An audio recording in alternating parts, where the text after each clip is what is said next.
Every night my wife went into our son's room. One day I set up a camera and saw things I never could have imagined. My name is Benjamin Carter. I'm 38 years old. I live in Dallas, Texas, and I work as a software engineer. I've always been known as a calm, family-oriented man, the kind who enjoys weekend barbecues, watching movies with my kids, and making sure my wife and son are always happy. I'm married to Laura, my high school sweetheart. We've been together for almost 18 years, married for 14, and we have a 12-year-old son, Ethan. He's smart, shy, and incredibly kind-hearted. My life seemed perfect, happy, and secure, or at least I thought it was. Everything started a few months ago. I noticed a strange pattern. Every night after putting Ethan to bed, Laura would quietly go into his room. At first I thought it was normal. Maybe he had nightmares. Maybe she was making sure he was comfortable. But then the visits became unusually frequent, sometimes lasting long into the night. I told myself not to worry. Maybe it's nothing. Maybe I'm overthinking. But my gut kept nagging at me, a sense of unease I couldn't ignore. One night curiosity got the better of me. I decided to set up a small camera in Ethan's room. I told myself it was just to ease my mind. I never imagined what I would discover. The first few nights seemed normal. She would enter, tuck Ethan in, kiss him goodnight, and leave, nothing alarming. But then one night everything changed.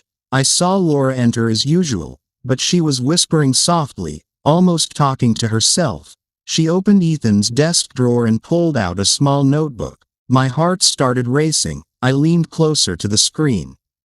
She began writing, carefully, almost ritualistically. Her eyes filled with tears. She murmured something, comforting Ethan in her soft voice. But her attention kept shifting to the desk. A sense of guilt, a tension I had never seen before. I froze, unable to look away, unable to process what was happening. I couldn't sleep that night. My mind raced with questions. Why was she crying? What was she hiding? Anger and fear mixed in my chest. I wanted to confront her, but I needed answers first. The next night I watched again. Ethan was already asleep. She went straight to the desk, opened the notebook, and then pulled out an envelope, sealed it, and placed it carefully under Ethan's pillow. My hands shook.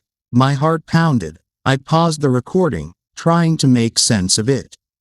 I decided to investigate the notebook. The next day when Laura was out, I opened it. Inside were letters, notes, and confessions. At first I didn't understand. They weren't addressed to Ethan directly, but they spoke of him, his struggles at school, incidents of bullying, small health issues, fears she hadn't shared with me. She had been documenting everything silently, protecting him from worry, shielding him from stress. It hit me, all those late-night visits, all the tears. It was love, quiet, selfless love.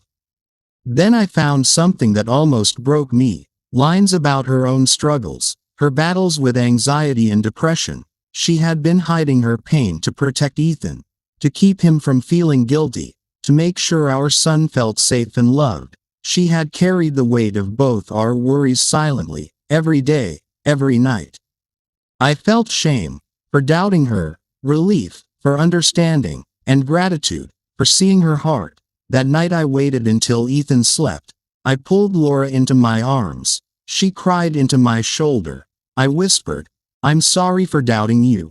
I see now what you've been doing for him, for us." She looked at me, red-eyed, whispered, "I just wanted to make sure he knew he's safe. He's loved, even if I couldn't show it during the day." We held each other, a quiet moment of understanding, of forgiveness, of love renewed. We made a promise to communicate, to share our burdens, to trust each other, even when life seemed complicated. I never watched the videos again, but I kept the notebook, a reminder that love is sometimes quiet, sometimes unseen, sometimes works in ways we don't understand, and that patience, trust, and empathy can uncover the truth behind mysterious actions. Viewers, the lesson I learned is simple. Never rush to judgment. Never assume the worst. Look deeper. Sometimes the people who seem mysterious, distant, or secretive are carrying the heaviest loads of love. Their sacrifices unseen. Their intentions pure. I almost accused the woman I love most. I almost destroyed the trust in my own home. But understanding, patience, and a little courage to look beyond appearances saved everything. In the end, Laura and I became stronger. Ethan felt more loved than ever. Our family learned to communicate, to trust, and to support each other. Love doesn't always shout. Sometimes it whispers in the quietest hours of the night. And sometimes, the greatest acts of care happen when no one is watching. Benjamin Carter, signing off, and I hope my story reminds you to look beyond what you see, to trust the love in your home, and to never underestimate the quiet strength of someone who sacrifices silently. If this story touched your heart, don't forget to like, share, and subscribe. And tell me, what would you have done if you were in my place?